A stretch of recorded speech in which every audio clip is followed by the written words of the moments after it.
Chuck. Pumpkin. You're good.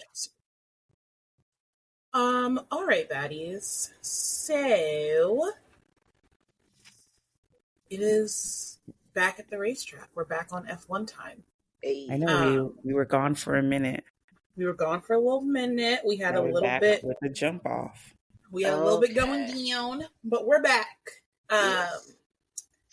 And most importantly, we're back on a very exciting, tumultuous race week, which we will get into. The girlies were fighting this weekend. Okay. I thought it was going to come to blows. Exactly. We're going to start with F1 fashion. So, Philly, would you like to present us your Project Runway and your what not to wear? Absolutely. So my Project Runway, no surprise here at all. But I do have an honorable mention, who I will mention momentarily. But my Project Runway is Lewis in this white shirt with the black pants. I don't know what it is. He just looks so handsome in this outfit. It is crisp, it is clean, and he looks impeccable. I could not get over it. Now, my honorable mention, well, my best dressed is Lewis for the entire weekend. My honorable mention actually goes to Sir Lando Norris, because this little like netted polo situation he had going on, I'm not gonna lie, he ate that one little thing. He kind of ate with that. I'm not gonna lie. That's the one plus he gets this weekend. That's it and that's all. But you know, go ahead. I had to give him props. Yeah. Honorable mention. He ate that one little thing. And who's your what not to wear? Oh, Kevin Magnussen. Because, sir, you just announced your departure and you just gonna pull up in a gray sweatshirt. At least attempt to look like you still give a fuck. Kevin said, I'm here for business and that's it. Run me my check and I'm out. Love that for him, King. For me, my Project Runway, yes, Lewis dressed impeccably this weekend. It's specifically Lewis in this vest sweater thing. It was nice. We all know how I feel about Lewis with the arms out. I think he should cut all the sleeves off all the time. Oh my God. So I am pro this. I think it looks good. I think it looks good with the chain. I love the little like almost cowboy boot moment. Like they're almost like bedazzled moment. Like they're a cowboy boot, but I don't know if they are actually a cowboy boot. I don't think so. I think they're steel toes. I'd have to investigate this. You know, one thing I'm appreciating about Lewis, though, he is wearing the man bag. Yes. He's been rocking the man bag, like with his Dior fit, and then now this one. I'm enjoying it. I need more bags from him. I know. The day Lewis shows up with a Birkin will be a great day. Bitch. Lewis, pull out the Kelly Birkin. I'm begging you, please. We know he has one. We know he's got one. Of course. Simply to have it. Not even... For real. Bex, who do you have? My one not to wear. Okay, I have to say, this week was not as egregious. Nobody was, like, horrible. No one was offensive. Yeah, nobody offended me with their fashions. I do have to say, who was it? This is not me being offended at the fashions. This is me being offended at the normalization of Brad Pitt in our Sweet Sweet F1. Can we discuss taking pap photos of Brad Pitt like he is a driver? He is absolutely not. Imagine me. I'm scrolling. And they're like, drivers entering the paddock. And then I'm like, who is this? So Brad Pitt gets my what not to wear for not having, he should not have been papped like he was an outfit for us to absorb. But then he's over here looking like a ruffian. Yeah, a green Henley? Just looking like an old ruffian. Like, what are we doing? Like, and not only that, a green Henley, and then you're wearing an IWC watch because they're your fake sponsor? What the fuck are we doing? What are we doing? I don't like this. I'm annoyed that the F1 movie is like self-insert fan fiction, and I say that as a lover of fan fiction, so I'm not insulting it on the basis of it being fan fiction, I'm insulting it on the basis of being self-insert. Like, why are we plopping Brad Pitt and Damson Idris into the F1 universe? Oh which we're also going to talk about because apparently something happened in quali or whatever with them. I don't even fucking know. But it's just ridiculous. Okay. Just ridiculous. I don't understand why you're self-inserting them. Get them off of my paddock. Bex, it's all you. So I am actually just pretty much going to copy everything y'all said. My project runway is going to be Lewis Hamilton for the entire week. He did not miss. Actually, the only thing I did not like is when he wore that brown cable knit like vest. I hated the shoe. It looked like Bedazzler. I like the shoe. I hated them. But everything else I actually loved. And I also liked, it was very much giving capsule collection. Like everything kind of went together. You know, he had the brown outfit on Friday. Everything was very there neutral. was coherency across the weekend. It was very nice. I really liked it. It was like he had like a theme. He wanted to stick to it. A color scheme. It worked. Loved it. Loved the arms. I'm not gonna lie, I'm also with you there. The arms out is just giving a little bit of oomph. That and also think also the tattoos like just add a little bit of extra zhuzh to it too. So yeah, because sometimes when he wears like full sleeve things, you forget about it, and then he busts out the arms, and you're like, oh, wait a minute. For real. That's the thing. Like sometimes you just forget that he's tatted up like a freaking gangbanger, but he's like, but he's like so. That's not the energy he gives in any shape or form. I think it's also funny because Lewis is tatted up like a gangbanger, but then you look at them and then like, he's at least 5 tattoos like child of God. They're like the most basic tattoos ever. Isn't the one on his neck like God is life or something like that? Yeah, he had the most basic bitch tattoos ever. He had the cross. He had the like believe, the back piece. You know, like but like just looking at it, you wouldn't. That's not like it doesn't give basic bitch. No, I have to say, every time that I see Lewis's like tattoos, because I also forget that he has so many tattoos. That little like song that I think Central C and some American rapper put out, where it's like we can go bam for bam, fuck that, we can go M for M. Where it's like the British and the American slang back and forth. For some reason, it reminds me of that every single time I see them. I don't know. It just does. You know what really kind of like catches me by surprise when they're like waiting in line and then he takes his gloves off and you just see these like tatted up fingers. I'm like, what is that? And then I have to remember that it's Lewis. So true.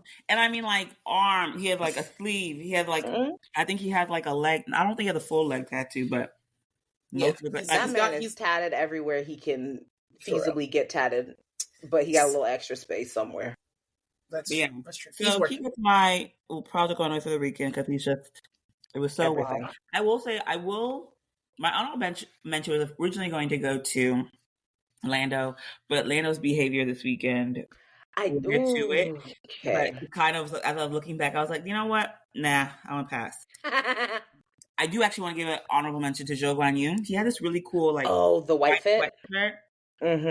And like it wasn't that's the thing I like about Zhou Guanyu. His style is very much giving street style. Like he's not, even though he's high fashion like Lewis, but it's very different high fashion. It's more like, I guess you could say it's more like a street high fashion, I guess you could say. But because I think it was if I'm not mistaken, I think it was a Dior sweatshirt. Yeah. But it just he knows how to pull it off so effortlessly. And so yeah, big props to him. He wears monochrome well. Yeah, his monochrome fits. And my what not to wear for this week, I think Magnussen is one. When I first saw him, I was just like, but that's also like his look, just giving basic. I also want to give, but I do want to give mine to Carlos Sainz. It wasn't this weekend was offensive, but it was just giving. I had a white shirt, I found jeans, and I put them on, and I came to work. Like, there was no thought, I'm sure there are really nice jeans, and I'm sure there's a really nice white shirt, but it wasn't giving oomph, and especially for someone who is that handsome, I would love for Carlos just to make he doesn't even have to do much.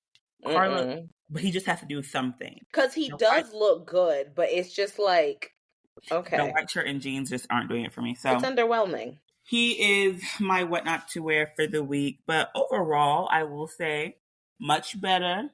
Much better. I did see that Alonso was looking every bit of 40-something. If you don't leave that man alone, you don't leave that man by himself. Like somebody's daddy. I just didn't want to give it to him because I was like, he looks like a 40-year-old man, and that's what he is. Like he can't help that. So, oh my god. Pass. And T-Ways. We can hop right into F1 news. I'm not gonna lie to you. As I'm sure you can expect because of the way that this race weekend went, I was in a blind red rage from the hours of 9 a.m. through the rest of the day. Okay. And so my mind sort of blanked out on everything that happened this week. So feel free to add in extra F1 news because the only thing that my brain is tracking is the whole Williams situation. What is the Williams situation?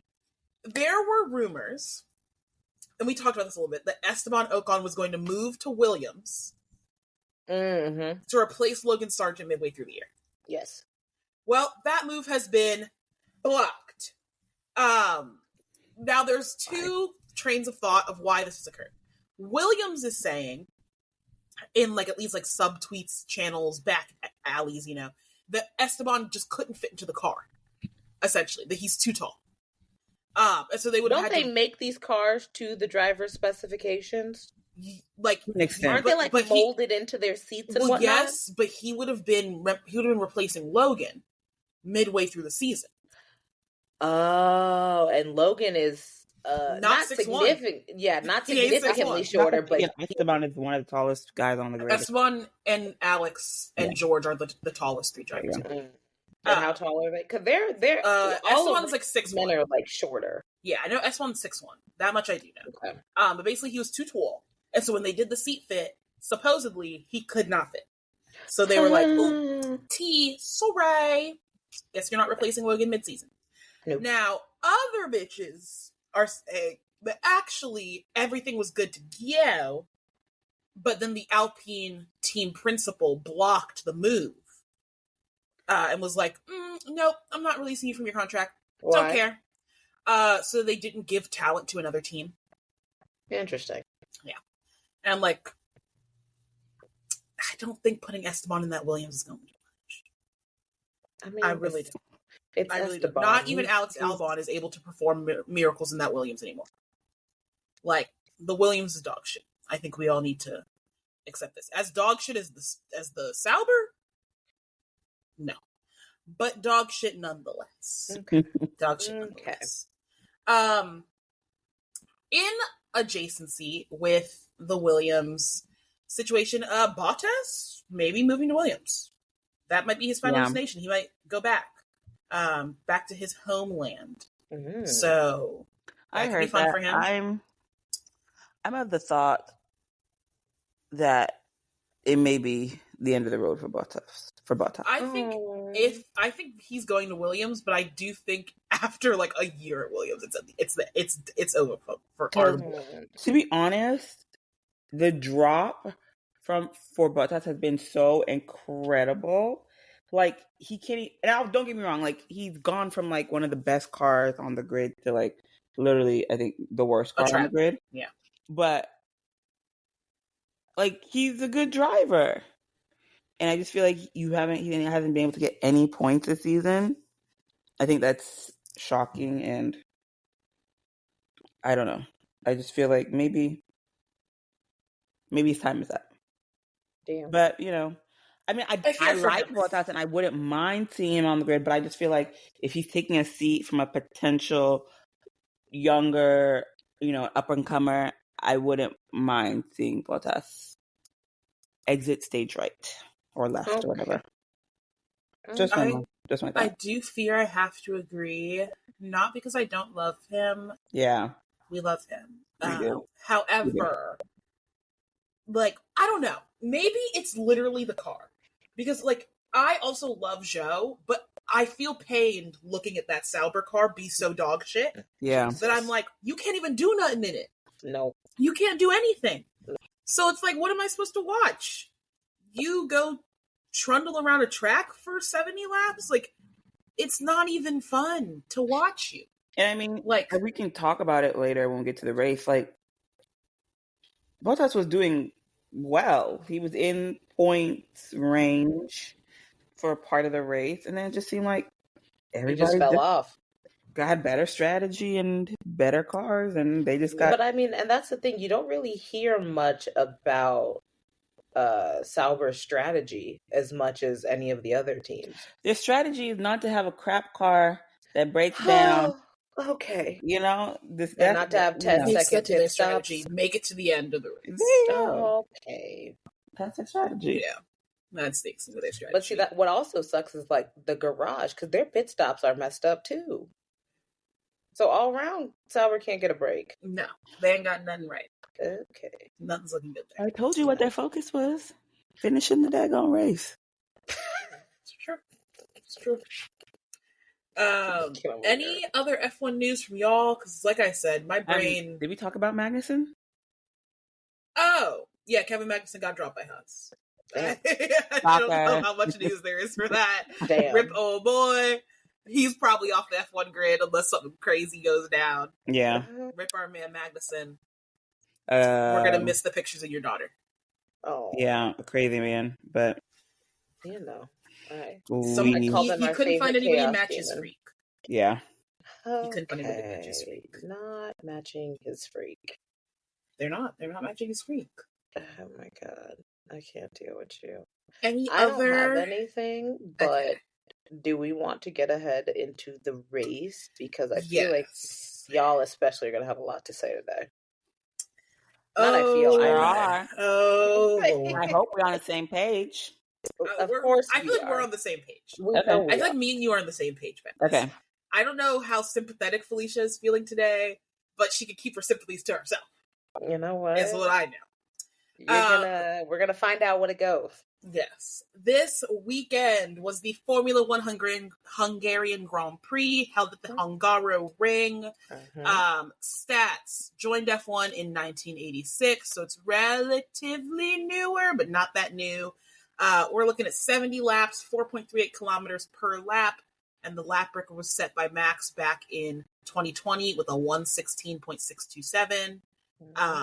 I would like to note, if I'm not mistaken, this is the Grand Prix in 2020, 2021. It was raining, and there's that infamous clip of Bottas taking out like 5 cars at turn 1. It is. Someone said funny. The best strategy Mercedes had. They were like, Bottas, you need to be a team player. Go get us some points. Wipe out half the grid. It's just Bottas taking both Red Bulls out. Like I forgot, he took out like 5 cars. Oh my god! It basically was Lewis Bottas. Lewis jets off. Bottas takes out the next 5 people with him. And then the video of like Bottas getting out of the car and just sitting on top of his car waiting. I'm like, and then somebody in the comments was like, "You actually can't convince me that this wasn't a plan. That this wasn't Crashgate 2.0." Because it was, and it's like, there's like so many different memes about it. It's hysterical. It is actually truly hysterical at the way. If there's anybody who hasn't, we'll show it to you after the pod. It is truly hilarious. Oh my god, it's truly so funny. But all right, so this was a regular race weekend, so just quali in the race. We can start with Q1, and the main thing I have to say about Q1 is I am almost glad that we had the weekend we did have, we being Red Bull, as a Red Bull fan. I'm almost glad that we had the weekend that we had. Why? Because as somebody who does like Checo and obviously loves Max, I'm glad the world is seeing what they've been saying for a couple weeks, which is, you bitches keep doing dog shit to our car and relying on Max to just magic it away. And the big teams do the same thing to Charles. Mercedes does the same thing to Lewis, where they're like, well, you should just be able to produce. And it's like, sure, but it's I feel so bad for Checo because he is being absolutely dogged out by this car. Like, oh my god. Max Verstappen is saying, I can't turn this car, and you expect my man Checo to not put it in the wall? Checo. Come on! Not too much on my man! Not too much on him! It was so crazy watching because it was just like, because I was on ESPN. They're like, oh, and we're watching so and so. I don't know who it was. I can't remember the driver. What it was that Max was yelling on the radio at GP about how the car was dog shit and like the rain was gonna fuck them up, and he's screaming at GP, and they cut to check out the wall. You need to with Max's radio. With Max's radio overlaid, still yelling at GP. Yeah. So like, what the hell happened? And he just like the you don't cut even, like, from Max's radio to Checo in the wall was insane. Because it was a perfect clip for the weekend. It was so dog shit from Red Bull.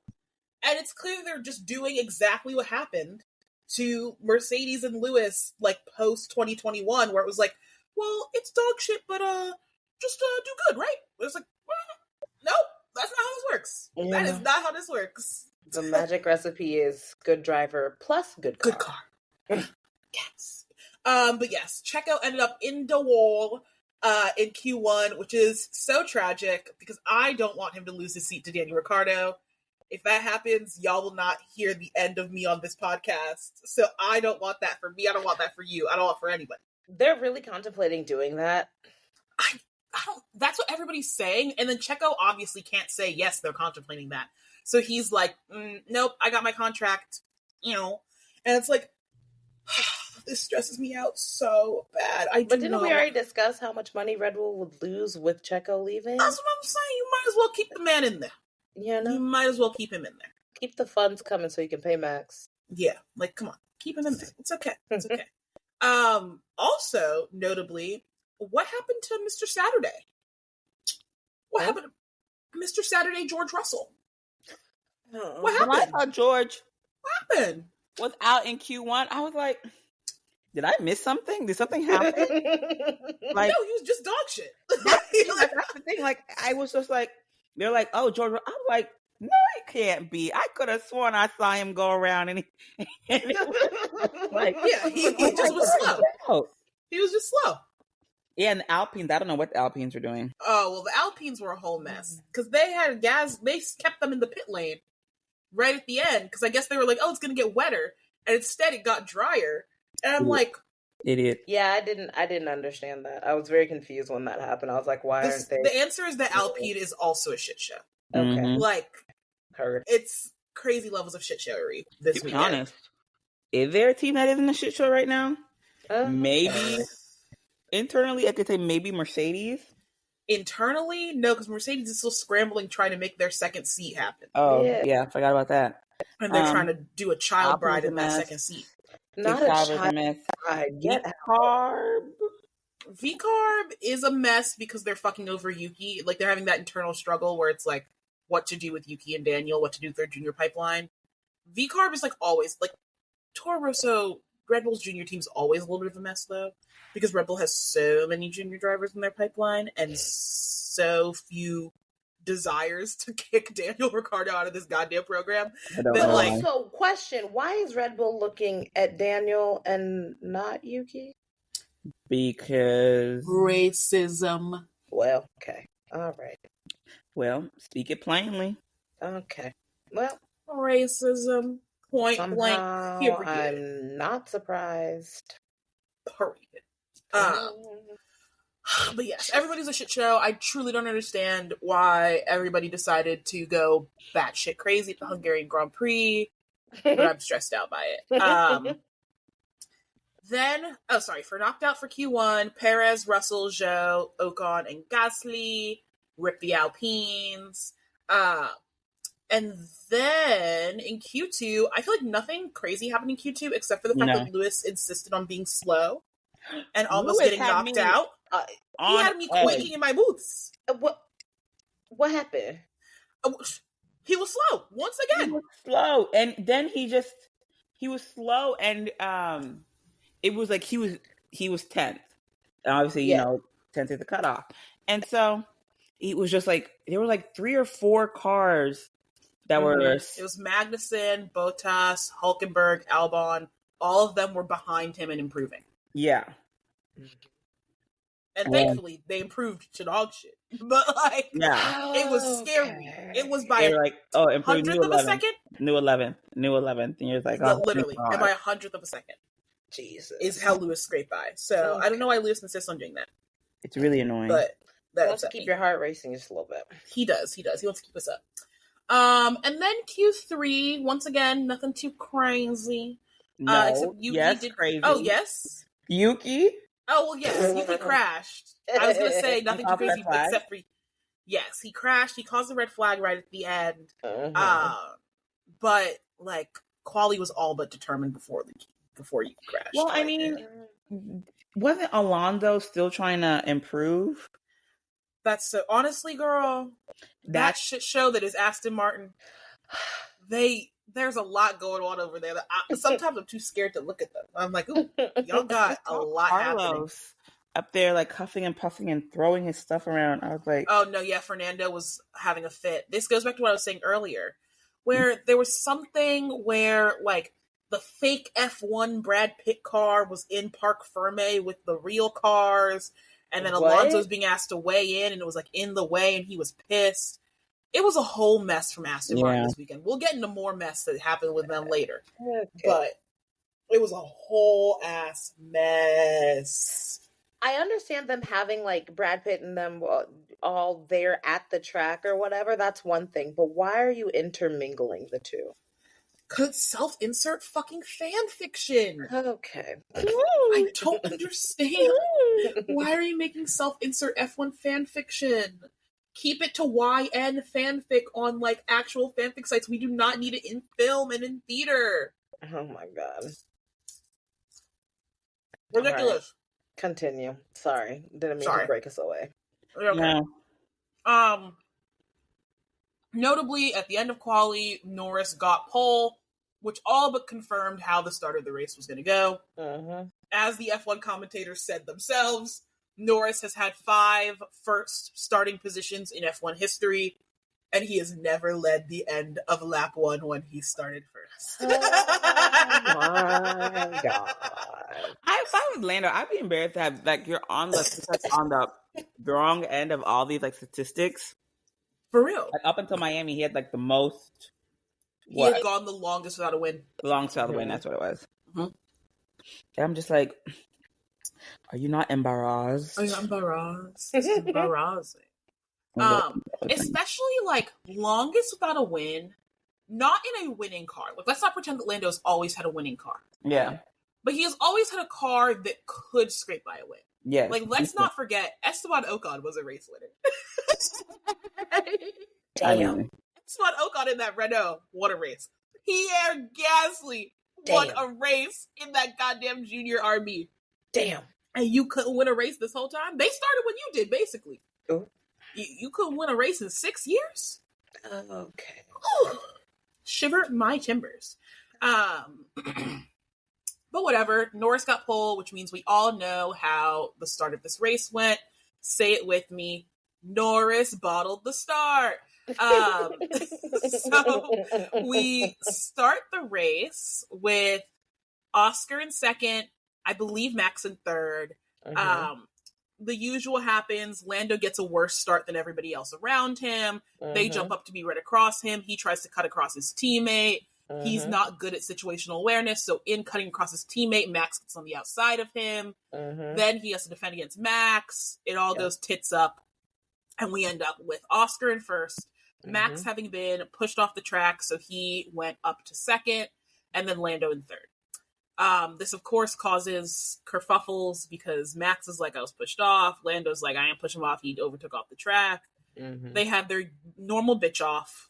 I do have to say, we all know early this race. They were bitching after turn 1, and I was like, it's gonna be a long day. I do have to say, obviously, I love Mad Max. I'm a Mad Max stan. I am perfectly fine with him being a cunt on the radio. I don't care. Oh my god. However, I do have to acknowledge that my king is a hypocrite. Thank you. Damn. My man is a hypocrite, and that's okay. We all have flaws. I'm a hypocrite too. Awareness So, is the first step. yes, exactly. Acknowledgement is the first step. He's a hypocrite. All of them are hypocrites. Let the record show. If Lando had gotten pushed off there, he would have said the exact same shit that Max did. Absolutely. So it's a hypocrite's game, and so I accept him for who he is. Okay. Yeah, the start was just very tragic for Norris. Don't really understand how he fucked that one up so badly. But Red Bull ended up giving him back the place, so we end up with Oscar and then Lando and then Max, which is how it will stay for like a good chunk of this first stint of the race. Mm-hmm. What I do have to say, and I mentioned it earlier, but I almost feel vindicated for Checo and vindicated for like Max in like past races where everyone has been like, Max is just used to having a perfect car, so he's been bitching. And I feel like this race exposed it like, no, Max and Checo have been saying the car is dog shit. These upgrades are shit. Damn. They aren't good. Damn. We're slow. We Damn. can't turn. Damn. The tires are cooked. Damn. Like, the car is shit. Yikes. And I feel like the Gorleys are traumatized from years of Max dominance.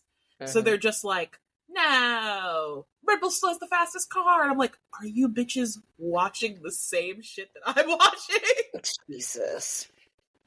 Like, McLaren's riding in a Millennium Falcon. And you're sitting here looking at the Toyota engine, basically, of the Red Bull. And going like, that Toyota Camry is going so fast. No, it's not. No, it's not. Okay. That Toyota Camry is doing dog shit. Not obviously as bad as Sauber. They could be doing worse. But like, somebody please give my people a good upgrade. That's all I want for him. No offense, but suffer. Okay. I am so tired of Red Bull. I'm so sorry. I'm on the other end of your opinion because Red Bull at the beginning of the year actually had the better car. Yeah, at the beginning of the year. They got outdeveloped real bad. Yeah, they did. And I truly like to see Red Bull suffer. And I think it brings me a little bit of joy, to see Max struggle. And guess what? I would be okay with Max struggling.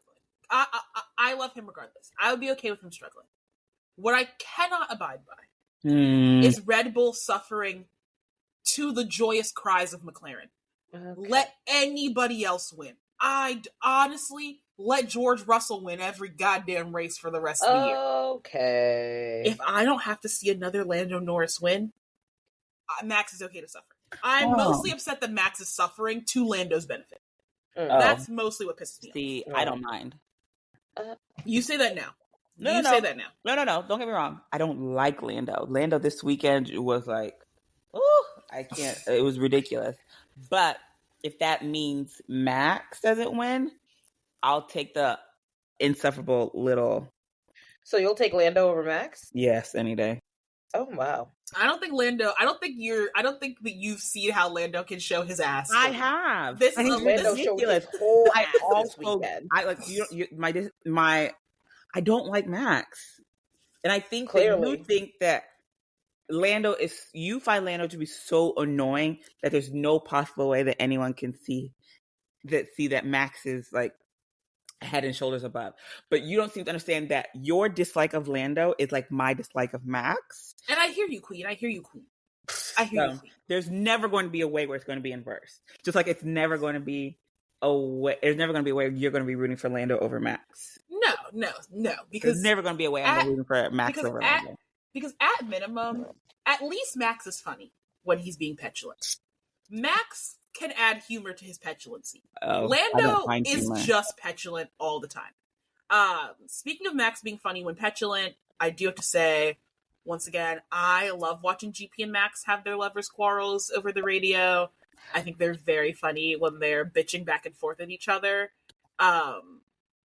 Obviously, this race, GP was tired of Max's ass. He was not in the mood to argue with Max. But I did think it was very funny at the end of the race, after the little kerfuffle with Lewis that I'm sure we'll talk about in a second. GP gets on the radio to tell Max, like, oh, hey, the stewards want to check you out in Parc Fermé, you know, I did hear you had a that. collision, and medics want to check you out in Parc Fermé because you had a little collision, and Max is like, maybe they want to send the fucking medics up to the stewards to get their fucking eyes checked. I'm perfectly fine. Send it up to those bitches and get them checked on. Nice. Yeah. And like, see, I just think he's fun. He's a dickhead. He's a dickhead. Yeah, I guess like the dickhead behavior. What is Parc Fermé? I don't know, maybe it's me, but I take a petulant child over a dickhead. What is Parc Fermé? It's like their little holding center. But yeah. Yeah, no, that was kind of rude. So are we talking about the race? Or are we in the race now? We've been in the race, girl. I know we've been in the race, but like we've only really talked about like the first. Technically, we've only talked about like the first few laps. Yes. Okay. So tap in, Queen. I guess tap in. Okay, so are we going to talk about this little quote unquote racing incident? Yes, we can talk about this racing incident as ruled by the stewards as a racing incident. So Max and Lewis are battling for, I think at the time that they were battling, it was for third. Mm-hmm. Because they just both passed Charles Leclerc, Rick King. I will say, I enjoyed the battle between Max and Lewis a lot. I was like, this is great racing. I appreciated it. I was like, I'm so glad to see Lewis doing well. And I actually appreciated Max's driving. Like, hey, make Lewis better, which I think like they both do. That racing incident, I was like, ooh, this reminds me of when Max drove over Lewis's head and tried to kill him. Oh my god. Somebody mute her mic. Somebody mute her fucking mic. Somebody mute this bitch's mic, please. When did that happen? And what Monza 2021. Oh god. Monza notoriously has these sausage curbs on the inside of chicanes. And so Max and Lewis were battling through a chicane. Max's tire hits the sausage curb and it pops up his car. So like tilts his car like a wheelie. Yeah, he just... Yeah, so upped him onto two wheels and it went on top of Lewis's car. You said it was where Monza. I can find Monza 2021. I have to find the picture. Yeah, just look up Monza 2021 how close he was Max Verstappen crash. One.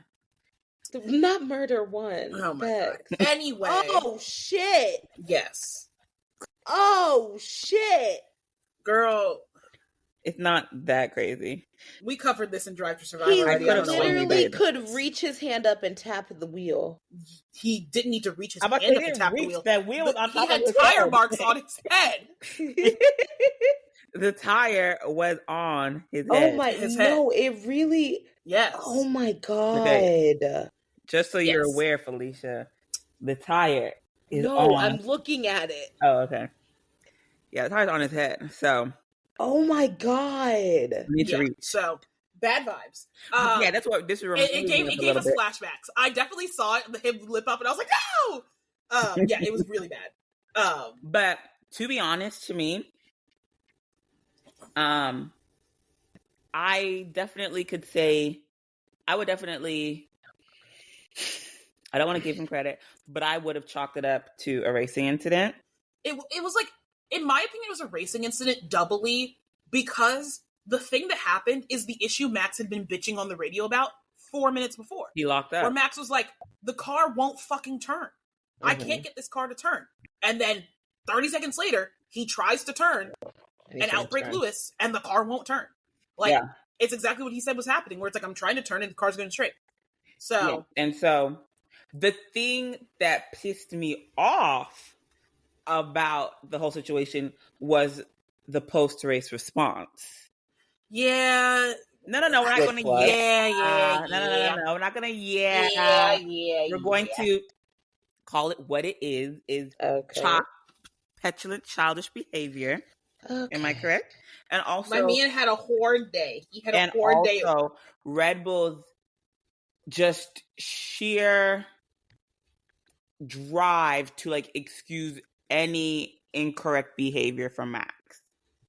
Like, It's absolute. I'm so sorry. Like I'm just gonna call it like it's ridiculous. Like it was a racing. The steward said it was a racing incident. Sure, even Lou said it was a racing incident.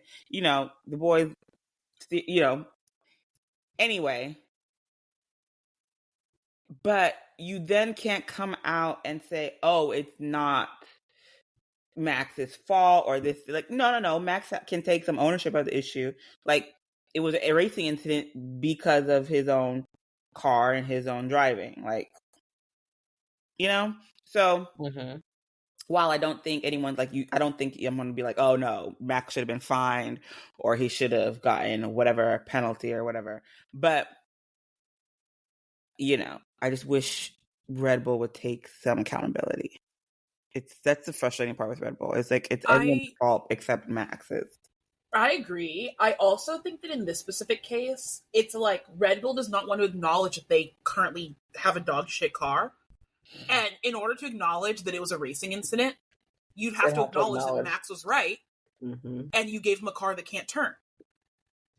And so they're just like, no, nothing happened. And I'm like, bro, you gave him a car that can't fucking turn. Simple as. Like, it is what it is. So that was upsetting for me, personally. It was. I was also annoyed by that. I mean, I think the whole like Max v. Lewis situation was actually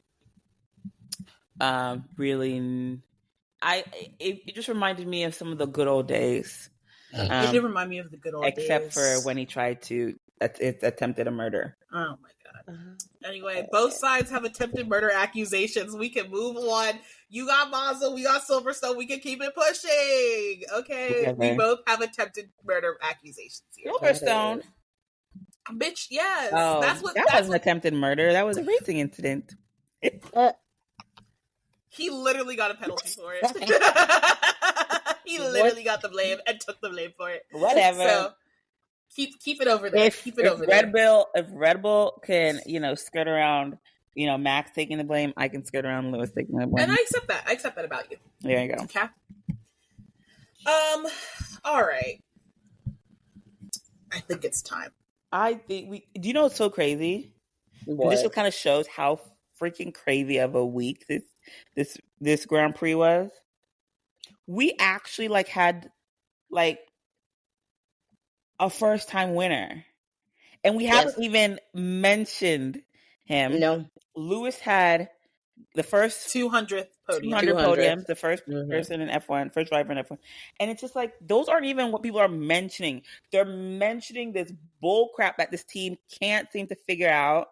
And, I'll let you take it away, but I just thought that was just very interesting that we're just now getting to it. And it was anyway, crazy weekend. I have two main takeaways from this entire situation. One being the McLaren clearly have not been a winning team since they had Lewis, like a truly winning team. And that's very evident in everything that they do. They don't know what the fuck to do with themselves. And two, that Lando Norris is a little bitch with zero situational awareness. Lando. And it comes in two prongs, because I think that a lot of people are absolving Lando of all blame for the situation. I think Lando gets absolved of some blame. How? But not all. No, but not all. Okay? So we're going to go through how this all went down. Okay. So, for the record, I believe we're around lap 50. Oscar is leading. We're in undercut territory. They're doing their final round of pit stops. Now, this is a very strong undercut track. That is a big notable part of the track because it's been contributing to issues. What exactly is undercutting? Undercutting is when you pit before the person that you're battling against, so that way you can get faster laps earlier and hopefully end up ahead of them. Whereas overcutting would be extending your stint so that you can make your tires last longer and have fresher tires closer to the end. Gotcha. Some tracks, each one works better. At this particular track, the undercut, very, very good. Everybody knew that. Why did everybody know that? Because they've been undercutting each other the entire fucking race. So, this has been happening. We knew this was going to happen. Yes. Oscar is leading. I want to say by 2.5, 3 seconds. Lando's behind him. So, if you want Oscar to keep the lead, you would pit Oscar first, because he would then undercut Lando, and he would do exactly what Lando did to him, except even more, because that's how math works. He would come out in front of Lando. Instead, McLaren are so stupid and so horrible to my sweet boy, Oscar, that they pit Lando first, which is the catalyst for all of these issues. I say that Lando is absolved of 2% blame because McLaren could have just handled this well. They could have just given the person they wanted to win preferential strategy. Yes. They clearly were like, okay, Oscar has earned it. Lando bottled it. Lando, you literally gave away a race win at the beginning of the race, and you never managed to catch up to Oscar. So this is Oscar's win to have. And so they could have used basic understanding of strategy and pitted Oscar first. Yes. They didn't do that. So I'll give Lando the slight bit that if I'm Lando, by pitting me first, I'm assuming you want me to win. Because you just deliberately fucked over my teammate and made it so that I would have to let him by to win. Yes. And I also notably on this podcast have been very anti-team orders, and I am still anti-team orders. Except in very specific cases called, you didn't earn this. Yes. Which is this specific case. Yes. Because Lando gets about 3 to 4 or 5 seconds ahead of Oscar. And they are having to give this man Bridgerton monologues to try and convince him to slow down and let Oscar pass. Embarrassing. Which is, one, embarrassing as fuck for the team. Right? Especially because we old school historians of F1 know about Multi-21. I'll explain it to you, Felicia. With Seb Vettel and Mark Webber. And that was at least a little bit cunty. That was the underdog and his older teammate asserting his dominance because he's the next bad bitch. Right? That's not what this was. No. This was an unfair advantage given to Lando Norris, the quote-unquote team leader, who then continues to get on the radio and be a petulant child, acting like he earned the advantage he had over Oscar. Talk about tell him to catch up, bitch. Tell him to catch up. He should be able to catch up if he wants me to pass him. And it's like, no, you did not get this advantage because you were faster than Oscar. At all. You got this advantage because you undercut Oscar. You got this advantage because of strategy, not because of skill. So for you to get on the radio and be like, well, Oscar should just be good enough to catch me. You weren't good enough to catch him. Exactly. The whole reason you were able to undercut him was that you couldn't catch him. Jesus. And so I found him particularly infuriating for the fact that he was making it seem like Oscar had done something to be behind him. And that they were arbitrarily asking him to give up this position. Yeah. So I thought that was really annoying. I thought as McLaren, it was annoying that you even put Oscar in this situation to begin with.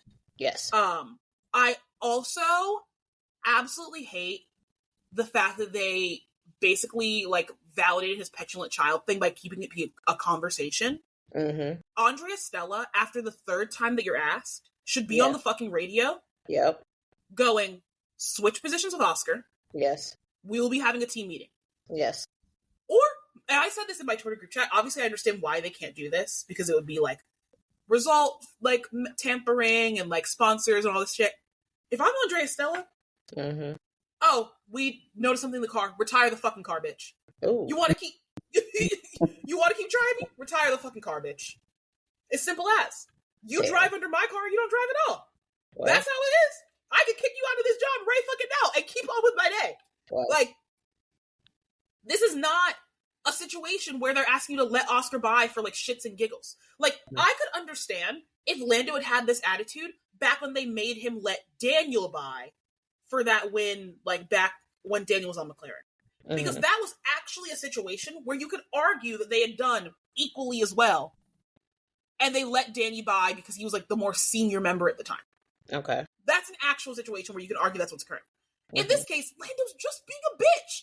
He's just being a bitch on the radio, acting like he deserves first place. I'm like, no, you actually actively lost first place. Do you remember that part? Where at the beginning of the race, you lost first place. You had it. You couldn't hold up against your teammate, and you never caught him again the entire race until they gave you preferential strategy. So it's not a skill issue. You're just a bitch. So I'm going to jump in here. And here's where I think you and I differ a little bit on this context. on this situation. Sorry. As a team, McLaren needs to have a strategy on what they, and from what I was getting from the commentators, from what they were kind of gathering, putting together, it was like they'd had a team meeting. McLaren had a team meeting, like maybe like the day, like Saturday or whatever, and had kind of figured out like, okay, if Lando or whoever was first, whatever, they had their own team meeting and they kind of knew how they wanted things to play out. Mm-hmm. McLaren needs to figure out what the hell they're going to do. Do they want to go balls to the wall and try and get Lando in fighting position to win the championship? Or do they just want to make sure, like, or do they just want to have, like, a good team, you know, make sure Oscar is winning, make sure it's, like, what do they want? Mm-hmm. Because for me, if I'm Lando, Max is not on the podium this week. This is a time for me to get up, like, max points, right? To get closer in the driver's championship. I want to go for it. But the problem I have with the problem that I had with Lando is that it did seem like there was an agreement on the team strategy. So I just personally feel like you cannot wait until you're in the car racing to then say, yeah, actually, I don't want to go with that strategy. I want to do my own. No.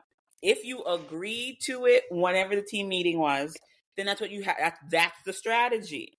You should have spoken up and said, no, I don't want to do that. I want to go balls to the wall to try and get as many points as I can this weekend. Yeah. You know? I have the same issue with Lando in this race that I had with George, I think it was last year in one of like the Saudi Jeddah series of races, where the exact same thing happened, where they had a team meeting.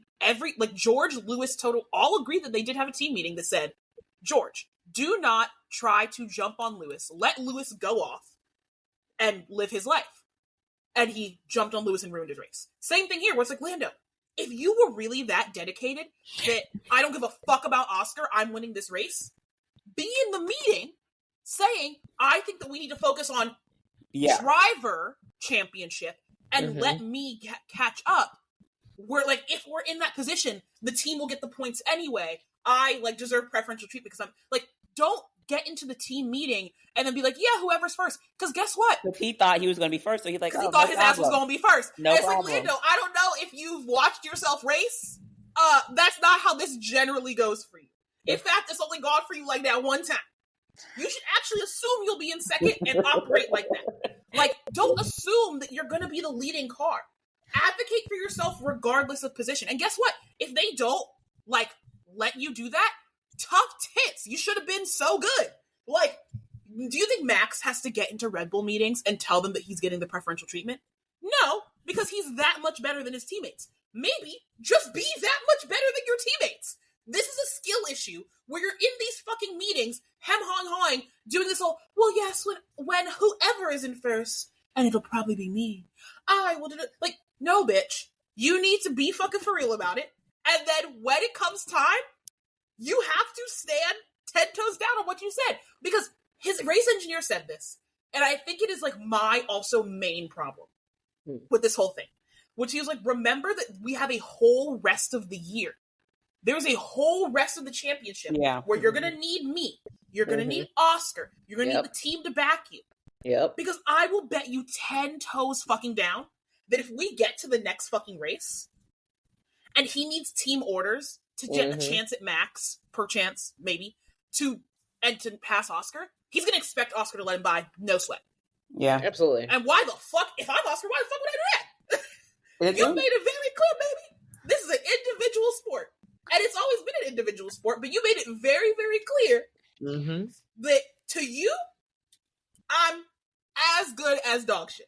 So you can stay the fuck behind me. I'm gonna battle you like you're any bitch off the street when you come up next to me. Oh my god! And it is what it is. And I think, I don't know, I saw this a lot during this weekend, and I don't think it's a like for like comparison. But the whole situation, I believe it was Lewis and Valtteri. I forgot what year it was, but it was basically, Lewis was like, "Hey, I have more pace. Let me see if I can. I forgot who he was chasing. But he was like, Yeah. Who was it? I want to say Alon. I don't know. I can't remember. It doesn't matter. It's not relevant. It doesn't matter. He wanted to go cat. Yeah. I don't even think it wasn't even like first. It was like a podium. It was like just like a podium position. And so Valtteri let him go. And Lewis was like, took off. He couldn't catch the driver, whoever the driver was. He couldn't catch him. And he was like, instead of just saying, well, I'm the better driver, so let me just stay here. You were in my way. He was like, thanks, Valtteri. I couldn't catch him. Take your position back. Because you earned it. I took it from you. I didn't work. I didn't deserve it. So, like, here you go. You get it back. And that's why in another race, next down, another race down the line, Valtteri, I mean, it was a little bit different because Valtteri was getting team orders to like let Lewis pass. He's competing for a championship, but it's not the like for like comparison. But I also think it just kind of shows certain drivers' mentality and sort of like, listen, sorry, it just popped into my head as I was talking. Wasn't there an issue with Charles and Carlos maybe a couple years ago? Yeah, but like every team has team orders beef. Yeah. Like every single team has it. But like the critical part, and once again, like I said, I'm normally a proponent of if you're so much faster, then just catch them. Yeah. But this wasn't a case where Oscar was making the claim, I'm so much faster, Lando should let me by. Oscar actually wasn't even making a claim.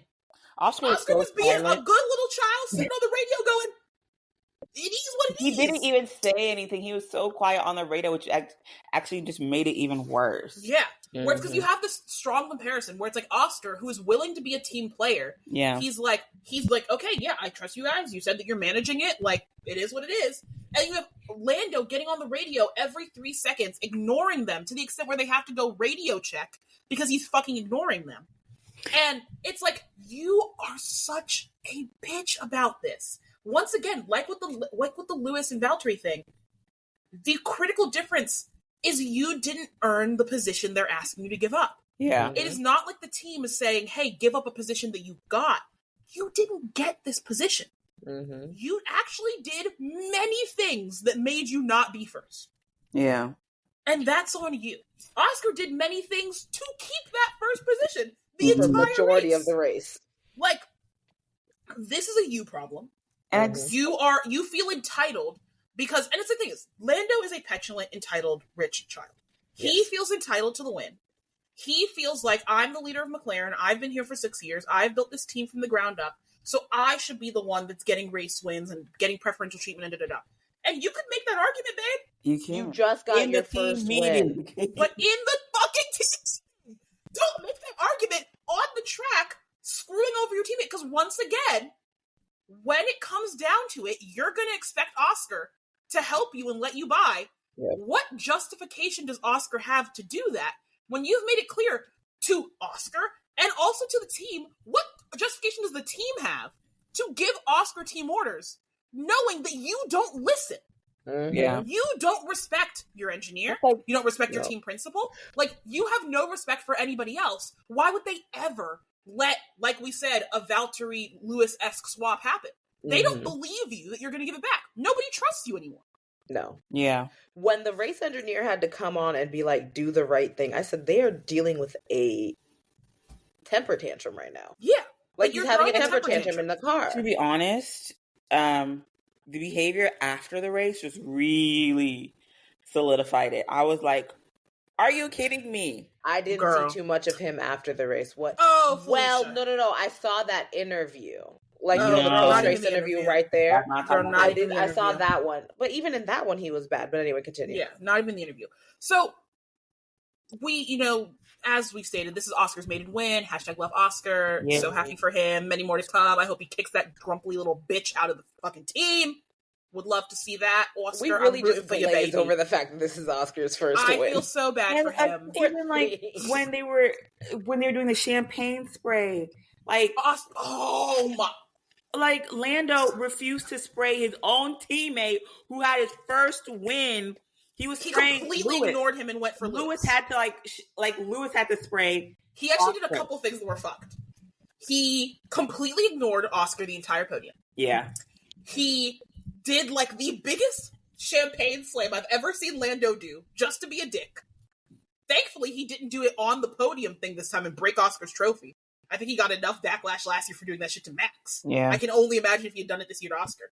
And then, like Beck said, if you watch the video, he slams the champagne. Oscar is still on his podium thing, so he has to walk past Oscar to go spray Lewis and the McLaren employee.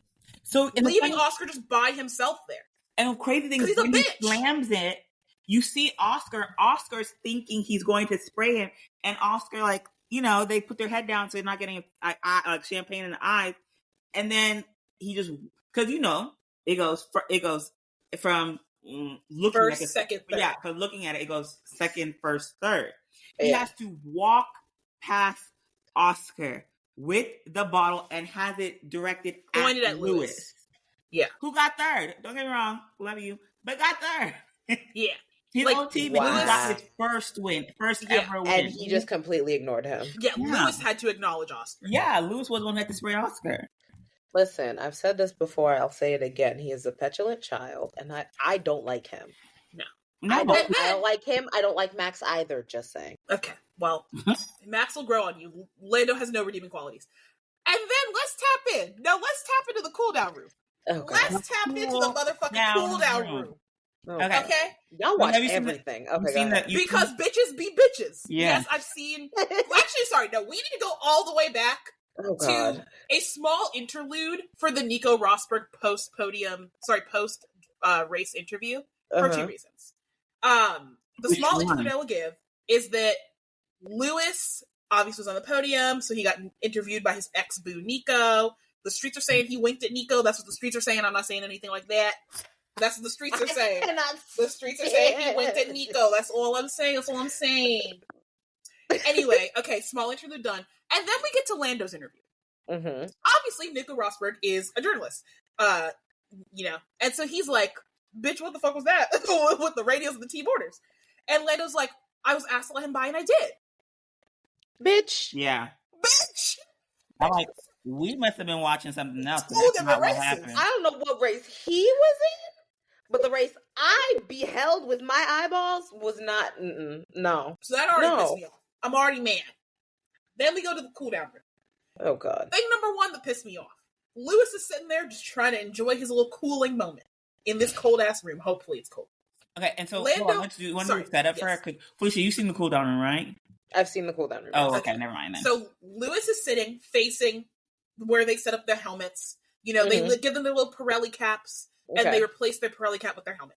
Yes. Lando goes over to his little second place little stand, takes the Pirelli cap, Can we throws pause it on for the a ground. second? Can we pause for a second? How the fuck did Lando wind up being the one with that beautiful ass helmet? How did they decide who gets those helmets? They got one. They designed their own helmet. They choose. The Hungarian trophy is like all pretty and stuff. Yes, no, I understood that, but I didn't understand why he and who was the other one that had one? Was it Ocon? It was one of them in the back. But like, shut up. Regardless, I was wondering why they got them. I didn't realize that they brought their own helmets. They designed their own helmets. Yeah, they designed their own helmets. Okay, got you. No problem. Continue. So Lando goes with his little second place thing, and a la Nico Rosberg in 2015-2016 throws the cap. In this case, Lando threw it on the ground. In Nico's case, he had thrown it at Lewis. But he throws it on the ground, and so Lewis is obviously in the back going like, awkward. Right? And so then Lewis tries to break the thing by being like, oh my god, you guys were so fast today. In that tone is how Lewis, he's like, oh my god, you're so fast today.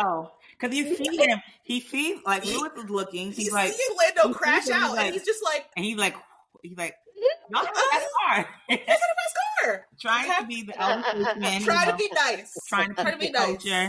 Trying to be nice to that little bitch who's never been nice to him. Oh my god! But he's trying to be nice to his youngins. He's trying to bring them up correctly, bring them along. The young bucks. The young bucks. And Lando has the bitch ass nerve to turn around and go, "Well, you had a fast car 7 years ago, so now it's us." And Lewis is like, "Bitch, were you here 7 years ago?" Yeah, Lewis said, "Were you here 7 years ago?" And then Lando keeps yapping. Yeah, he was not here. Notably, Lando was not here 7 years ago. Yeah, I don't think Lando was even listening. I don't even think he heard because he just kept talking. He's like, "Y'all had a fast car 7 years ago, and now it's our turn. Da da da. You were winning back then. Now it's us." And Lewis is like, "Calm down." She was like, "I wasn't complaining. Oh my god! I was saying y'all had a fast car. I'm giving you a compliment. Won't do that again." He didn't. I gotta go back and look at this now. Oh my god! Yeah, girl, we will show you because it was just ridiculousness. Oh my god! It was just ridiculous. Again, throwing a temper tantrum.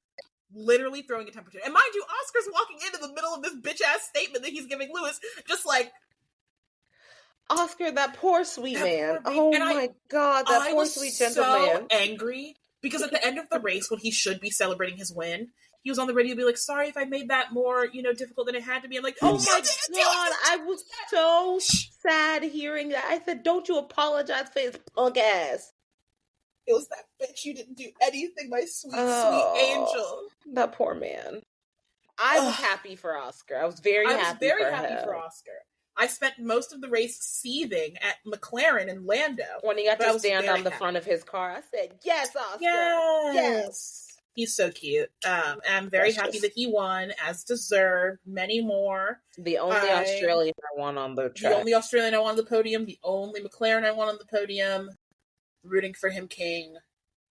I pray that you leave that fucking shit team and go Lando. find somebody. Yeah, fuck Lando Lives. I pray that you go somewhere where they appreciate you, and don't have little bitch babies ruin your race. Mm-hmm. Some notable other things that happened in this race that got completely overshadowed was we actually had another team orders situation happen with Aston Martin. So apparently, Aston Martin basically pulled a Lewis and Valtteri, where they're like, "Hey, Alonso, let Stroll by to try and catch da-da-da-da." Stroll did not catch da-da-da-da, and then refused to give the position back. So everybody was being a bitch on the track today. Everybody, it was a bad day. I don't know what was the air. Was Mercury in retrograde? No. I don't know what was going on with Gatorade, them. honey. Was it a full moon? Full moon was maybe. Full moon was yesterday. Maybe. I don't know. Was Saturn somewhere or some shit? No. Neptune may have popped into the picture. But it was a bad day. Yuki, after his quali crash, had a bruised tailbone, I believe. And so after the race, you saw him limping out of his car. His little bottom hurt. Yes, it was very sad. Little King Yuki apparently was not. He's so tiny. That probably rattled him. Yeah, I feel bad for my homeboy. But that's all I have for the race. Obviously, I went on my vitriolic rant for a good chunk. It's fuck Lando Lives, fuck McLaren Lives every day, as per usual. Yeah. I think also just something. I think Lando is feeling it. He's effed up the past few races. Silverstone, that was the win. What was before Silverstone? My brain is shutting. Austria. Wait, did it was Barcelona? Not Barcelona. We haven't gone to Barcelona yet. We did Barcelona. When did we do the Barcelona? Spanish GP? Spanish. Oh, ha ha ha ha. But no, he fucked up at Austria. He fucked up at Silverstone. He fucked up at Barcelona. Yeah, there you go. And I just feel like, and he fucked up here. And I just feel like he's starting to feel it, and that's why he's sort of like becoming very greedy now. He's like, well, these Grand Prix, I wasn't able to perform my best, so this one I was able to But that's, you said the key words there. He was not able to perform his best. He is fucking up. No. I'm not gonna lie. I am gonna give some heat to McLaren for Silverstone. Because they screwed him over with the tire situation. With the tires. And then they came and fucked up Oscar with this one. He become second in quite a few of these races, and I feel like he just really wanted to steal points, and I mean steal points. And I just feel like it's getting to him, and he better be careful before he ends up, nowhere on the podium. Yeah, Well, because the thing is, like, I'm not saying, like, and they brought it up on the radio because when they were, like, basically saying, like, remember your position in the team, like, it's like a little, like, threat, basically, like, bitch. They were flat out threatening him on that radio. Like, they were. And the commentators brought it up. McLaren is not going to fire Lando Norris. No. Like, they're not going to fire Lando Norris. Although, we said the same thing about Alpine and Esteban Ocon for the longest while. Well. And then he pushed them over the edge and they fired his ass. Well.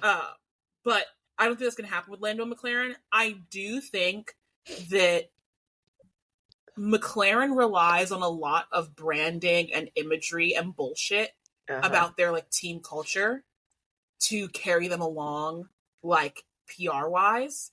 And I think that, like, a lot of people are saying, like, oh, Lando and Oscar's, like, post-race, like, interviews, like, did a lot of PR face-saving for McLaren. I'm like, not really. Like, McLaren has been getting dogged in the media for months between, like, they've done so much shit in IndyCar, like, that's just been, like, absolute crazy contract shit. There's been all the stuff in F1, and then now this, it's like... So McLaren Motorsport in general is a fucking mess. Okay. And it's like, at some point you have to go, like, bitch, we need you. Like, at some point you have to remind them, like, your literal job is not just to race this car.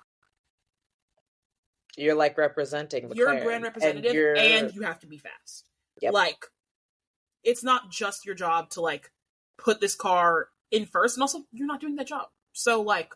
In fact, you're doing the exact opposite. Yeah, like, you're bottling first consistently. In fact, we as an audience know that if Lando gets first on pole, he's probably not winning. Damn. It's almost like a prophecy at this point. Ain't that a shame? It's like, it's just, I find him and McLaren so infuriating, and I cannot wait for anybody else to challenge this McLaren car. Because Lord knows Red Bull, they're fucking up right now. Red Bull's not doing it. They're not doing it right now. And also, these 2026 regulations, please send McLaren back where they belong. Oh, do them like they did Williams back in the day. Okay. Do them like they did Williams back in the day. That's all I have to say about that. Anything Do we else know what the new regulations are for 2026 yet? We talked about them. It's like still like a mess. Like, yeah, it's still a mess. I don't even think they've been finalized. They haven't been finalized, but they put out proposed ones, and then everyone was mad because it has active aero. Yeah, I think everyone was like, "Get literally fucked." Something about them going too fast, like, so they would be dangerous. Yeah, there were a couple teams who said that they would drop out. Yeah, they did active aero bullshit. So we'll see how that goes. Also, like, the regulations are at a level that, like, I maybe care about. I don't think y'all care about those. I really don't. Really. General overviews, just curiosity about how it affects them. That's about it. Yeah, I'll keep an ear to the ground. Don't worry. Thank you very much. But if we're done with the race, I do have a closing question for us. I'll keep it cute. I'll keep it sweet. Earlier on, before the podcast started, we were doing a little "Is somebody gonna match my freak?" sing. At least I was. I'm not sure if you're aware, but Tinashe did release a version of Nasty with Chloe. Oh, who I did. Indeed, did match her freak. So I come to you today to ask, what F1 pairings currently on the grid do you think match each other's freak? Is somebody gonna match my freak? Somebody gonna match my Nasty? One thing that popped up in my mind, but let me quickly. It doesn't have to be a team. It can be any two drivers. Oh, okay. For the record, you can pick any two drivers. It's not. Let me think. Give me 1 second. Because I know who mine is. Go ahead then. No, I have like two. I don't want to get. Hold on. Let me just run through the grid. Let me look at the drivers. Okay, yeah. You guys think, and then I'll say. Yeah, give me like 5. Give me 10 seconds. You can count it. Let me look at the grid. Okay, Did it have to be? Never mind. Let me think. Okay. Well, let me give you 5 seconds before I start talking. Okay. So I'll give you a cool 5, 4, 3, Okay. 2. Okay. Fantastic. So I am of two minds about this because I think that there's two answers that are truly true in my mind. Okay. They both involve Max Verstappen. Okay. Well, of course. I think that Max and Charles really match each other's freak on the track. And I say this because we're doing on the track. Oh, you can do it in real life as well. Oh. You can do that as well. I think that Max and Charles really match each other's freak on the track. There's like notable like commentary and like notice about the fact that, like, when you watch Max race literally anybody else, Max is like, I'll just crash us both out. And with Charles, you see Max do less I'll crash us both out because Charles is also a psychopath and will also crash people out when he needs to. Mm-hmm. And so it's very funny because I think they match each other's freak in that fashion where it's like neither of them tries to crash the other out because they know the other one will go, bet, we can both be out of this race. It's nothing to me. And I love that they match each other's freak in that way. I know that Bex probably doesn't want to hear this. I feel the exact same way about Max and Lewis. Those people are two sides of the same drama queen coin. Yes. Like, they are the same side of the drama queen coin. You can hear, I feel like you can hear it in their, like, post-crash interactions. They both immediately press that radio button. They're like, with, like, a quick, dramatic little soundbite. And it's like, we get it. You're both. No, I wasn't. I did it. And you're just like, yeah, it's like, we get it. You're both very good. You're both very dramatic. And I think it's just very iconic. I think that they match each other's freak. And I also think really enjoy watching them race each other. Exactly. I enjoy that. Because you know that they're all like, fuck it, we're here. We both. Yeah. It is what it is. Max is like, I'm going to get around this old man. And Lewis is like, man, forget you, young buck. I'm going to show you how to actually race. Yeah. As far as matching each other's freak off the track, I need to give that more thought. I honestly was not thinking off the track. I was thinking purely on track, matching each other's freak. From what you all have told me, it sounds like younger Lewis might have gotten along with Max Verstappen. I don't think they would have gotten along. No, I think that they would have. I think they would have they would have matched each other's freak. Hell, I'm actually scared to think about the prospect of 2016 Max and 2008 Lewis on the same track. Oh I think that's scary. Serious attempted murder charges. Serious scary. Actual, like, not this funny back and forth where like he attempted actual attempted murder. Oh my god. Okay. Actual attempted murder. Dear Lord. Who matches each other's freak off the track? I don't know. Bex, you go. I have to ruminate on who matches each other's freak off the track. I don't know them off the track well enough. So when you said, I'm trying to go through my thought process. When you said teammates, when you said like what two drivers, I just assumed you meant teammates. And for me, why am I blanking now? Anyway, actually, let me not even do teammates. No. I do kind of agree with you about Lewis and Max. They did come in my mind. I was thinking about, and I was going through the grid, and I was like, they do give me similar energies, but I really feel horrible just saying that out loud for Lewis. Listen, you don't have to be the same to have similar energies. I know. But do you know two people that kind of give me similar? Carlos Sainz and Fernando. Mm-hmm. In some way give me a little bit of, similar energy. I don't know if it's a Spaniard in them. It just gives off something a little maybe whiny, complainy, so, but yeah, those are the two I would definitely say on the track. Lewis and Max and Alonso and Carlos. Mm-hmm. Off of the track, I can't even think of anyone. I was going to say maybe Charles and Pierre. I think that's just because I just saw them at a Taylor Swift concert. It was just Charles and Pierre. Yeah, but I really can't think of anyone off the track right now. So I have two strange ones really quickly. Okay. Oh God. Enter these for us. Oscar and Valtteri. Interesting. I feel like they do kind of match each other's freak a little bit. They are both the silent, I don't want to say silent killers, but kind of the silent threat. You don't really hear much from them. You don't really see much from them, but they'll give you a little show here and there. Because even this weekend, Valtteri popped himself. I mean, he popped himself back down to where he was originally, but he put a little show on. Funny And enough, then, of course, you have Oscar, who, go ahead. funny enough, when you said Valtteri and Oscar, that's actually, I wasn't really thinking on the track. I was actually thinking off the track. They have that sort of like dry humor. Their demeanor, yes. Yeah, like they're not, like Oscar's not being like, even though I will say Valtteri's gotten a little bit goofier as of late, like especially seeing him on Goofy, like, yeah. But like, he had that, where is he from? Denmark? Finland, there you go, same place. Sorry, I'm kind of